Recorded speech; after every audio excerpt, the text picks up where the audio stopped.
Praise the Lord. கர்த்தருக்கு மகிமை உண்டாவதாக. இந்த காலை வேளையில் கர்த்தருடைய வார்த்தை மூலமாய் உங்கள் யாவரையும் சந்திப்பதிலே நான் மிகுந்த மகிழ்ச்சி அடைகிறேன். சங்கீதங்களின் புத்தகம் 5ஆம் அதிகாரம் 3ஆம் வசனம். காலையிலே உமக்கு நேரே வந்து ஆயத்தமாகி காத்திருப்பேன். இந்த காலை நேரத்தில் இறைவார்த்தை கேட்கிற தேவனுடைய பிள்ளைகளே, நாம் ஒவ்வொருத்தரும் அதிகாலையில் எழுந்து தேவ சமூகத்தில் காத்திருக்கிற பழக்கம் நமக்குள்ளே காணப்பட வேண்டும். வேத புத்தகத்தை வாசிக்கும்போது ஆண்டவர் மோசேயிடம் சொல்லுகிறார், மோசே, நீ விடியற காலத்தில் ஆயத்தமாகி காலமே சீனாய் மலையின் உச்சியில் வந்து என் சமூகத்தில் நில் என்று சொல்லுகிறார். இந்த மோசேயும் விடியற் காலத்தில் எழுந்து ஆயத்தமாகி அதிகாலையில் எழுந்து சீனாய் மலை உச்சிக்கு போய் தேவ சமூகத்தை காத்திருக்கிறார். தேவ சமூகத்தில் காத்திருக்கும் போது தேவன் இந்த மோசையோடு கூட பேச ஆரம்பிக்கிறார். தேவ ஜனங்கள் வாழக்கூடிய பிரமாணங்களையும் கட்டளைகளையும் கற்றுக் கொடுத்து அந்த மோசை மலை உச்சியிலிருந்து அனுப்பி விடுகிறார். இந்த மோசை மலை உச்சியிலிருந்து இறங்கி வரும்பொழுது பார்த்திங்கன்னா, அந்த மோசையின் முகம் பிரகாசித்தது. ஜனங்களால் மோசையை பார்க்க முடியவில்லை. எனவே மோசை என்ன செய்கிறார்? முக்காடு போட்டு தன்னுடைய முகத்தை மறைத்து கொண்டு தேவ ஜனங்களோடு கூட பேசி கொண்டிருக்கிறார். அன்புக்குரிய தேவனுடைய பிள்ளைகளே, இந்த அனுபவம் நம்முடைய வாழ்க்கையில் காணப்பட வேண்டும். நாம் ஒவ்வொரு நாளும் தேவ சமூகத்தில் போய் அதிகாலையில் காத்திருக்கும்போது தேவனோடு கூட நாம் காத்திருந்து அவரோடு கூட பேசும்போது நம்முடைய முக சாயலையும் நம்முடைய வாழ்க்கையையும் ஆண்டவர் பிரகாசிக்க பண்ணுகிறார். ஆமேன். இந்த இறைவார்த்தை கேட்கிற ஒவ்வொரு தேவனுடைய பிள்ளைகளுடைய வாழ்க்கையிலையும் ஒரு பிரகாசமான எதிர்காலம் அமைய வேண்டுமானால் நாம் அதிகாலை நேரத்தில் தேவ சமூகத்தில் போய் காத்திருந்து ஜெபிக்கிற பழக்கம் உடையவர்களாக காணப்பட வேண்டும். ஆமேன். எனவே இந்த காலை வேளை இறைவார்த்தை கேட்கிற ஒவ்வொரு தேவனுடைய பிள்ளைகளும் அதிகாலையில் எழுந்து தேவ சமூகத்தில் காத்திருங்கள். நிச்சயமாக உங்கள் வாழ்க்கையில் கர்த்தர் அற்புதங்களை செய்வார், அதிசயங்களை செய்வார். அமெரிக்கா முன்னாள் ஜனாதிபதி ஆபிரகாம் லிங்கனை பார்த்தீங்கன்னா, அவர் அதிகாலையில் எழுந்து ஜெபிக்கிற வழக்கம் உடையவர். ஒரு முறை அவரை சந்திப்பதற்கு அவருடைய ஒரு மிக முக்கியமான ஒரு நண்பர் அவரை சந்திப்பதற்கு அவருடைய வீட்டுக்கு வந்து கொண்டிருந்தார். அவர் வந்த நேரம் பார்த்திங்கன்னா அதிகாலை நேரம்.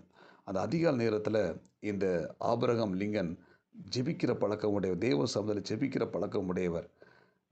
இந்த மனிதர் வந்து தன்னுடைய அந்த ஆபிரகாம் லிங்கனுடைய வேலைக்காரரிடத்தில் அவரை பார்க்க வேண்டும் என்று சொல்லி கேட்கும்போது அந்த வேலைக்காரர் சொன்னார், இப்போ அவர் பார்க்க முடியாது, இப்போ அவர் முக்கியமான நபரோடு கூட பேசி கொண்டிருக்கிறார். அதிகாலை நேரம் 4 மணி 5 மணி அந்த நேரத்தில், அப்போது அவரை பார்க்க முடியாது, அவர் முக்கியமான ஒரு நபரோடு கூட பேசி கொண்டிருக்கிறார் என்று சொல்லி இந்த வந்த நபருக்கு ஒரே குழப்பம். நம்மளை விட முக்கியமான நபர் யாருமே இல்லையே, அவர் இந்த நேரத்தில் யார்கிட்ட பேசிகிட்டு இருப்பார்னு சொல்லி பொறுமையாக உட்கார்ந்திருந்தார். பல மணி நேரங்கள் கழித்த பிற்பாடு பார்த்திங்கன்னா ஆபிரகாம் லிங்கன் வெளியே வந்தார். வெளியே வந்து தன்னுடைய நண்பரை அழைத்து கொண்டு அவரோட பேச ஆரம்பித்தார். அப்பொழுது அந்த நண்பர் கேட்டார், நான் காலையிலே வந்து உட்கார்ந்துருந்தேன், என்னை விட முக்கியமான நபர்கிட்ட நீங்கள் பேசிகிட்டு இருந்தீங்கன்னு சொல்லி உங்கள் வேலைக்காரர் சொன்னான் அப்படின்னு சொல்லும்போது, அது யார் என்று கேட்குறார். கேட்ட உடனே அவர் சொல்கிறாரு, இந்த உலகத்தை படைத்த ஆண்டவராக இயேசு கிறிஸ்து. அதிகாலை நேரத்தில் நான் அவரோடு கூட பேசுவது என்னுடைய பழக்கம். ஆமேன். அந்த அமெரிக்க தேசத்தின் முன்னாள் ஜனாதிபதி ஆபிரகாமுடைய வாழ்வின் வெற்றிக்கு மிகப்பெரிய காரணம் அந்த அதிகாலை ஜெபம். இந்த இறைவார்த்தை கேட்கிற தேவனுடைய பிள்ளைகள் நீங்களும் நானும் அதிகாலை எழுந்து நாம் தேவ சபையில் ஜெபிக்கும் போது நம்முடைய வாழ்க்கை கர்த்தர் உயர்த்துவார், நம்மை மேன்மைப்படுத்துவார், நம்மை ஆஸ்வதிப்பார், நம்மை ஒவ்வொரு நாளும் பத்திரமாய் வழிநடத்துவார். எனவே நீங்கள் ஒவ்வொரு நாளும் அதிகாலையில் எழுந்து தேவ சமூகத்தில் போய் கண்ணீரோடு கூட ஜெபியுங்கள், காத்திருங்கள். உங்கள் கஷ்டங்கள் மாறும், நெருக்கங்கள் நீங்கும், வியாதிகள் நீங்கும், தடைகள் நீங்கும், போராட்டங்கள் நீங்கும், குடும்ப சூழ்நிலைகள் மாறும். உங்களை ஆண்டவர் பிரகாசிக்க பண்ணுவார். ஆமேன். இந்த இறைவார்த்தை கேட்கிற ஒவ்வொரு தேவனுடைய பிள்ளைகளும் நீங்கள் அதிகாலை எழுந்து நீங்கள் தேவ சபையில் காத்திருக்கும் பொழுது ஆண்டவர் உங்களை ஆஸ்வதிப்பார். சங்கீதம் 1 நீங்கள் வாசித்து பார்த்தீங்கன்னா, இரவும் பகலும் கர்த்தருடைய வேதத்தில் தியானமாக இருக்கிற மனுஷன் பாக்கியவான் என்று சொல்லப்பட்டிருக்கிறது. அப்போது நம்ம என்ன செய்யணும்? அதிகாலை நேரத்தில் எழுந்து நம்ம ஜெபித்து வேதத்தை வாசித்து தியானிக்கிற பழக்கம் நமக்குள்ளே காணப்பட வேண்டும். ஆமேன்.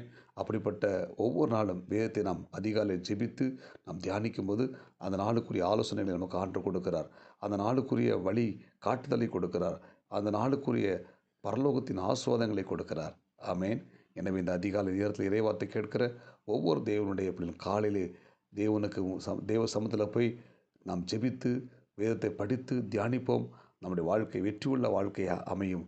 நம்முடைய வாழ்க்கை ஒரு பிரகாசமான வாழ்க்கையை அமையும். கர்த்தர் நம்மை ஆஸ்வதிப்பாராக. ஜெபிப்போமா? பரலோக தேவனே, இந்த காலை வேளை இறைவார்த்தை கேட்ட ஒவ்வொரு தேவனுடைய பிள்ளைகளுக்காக நான் ஜெபிக்கிறேன்.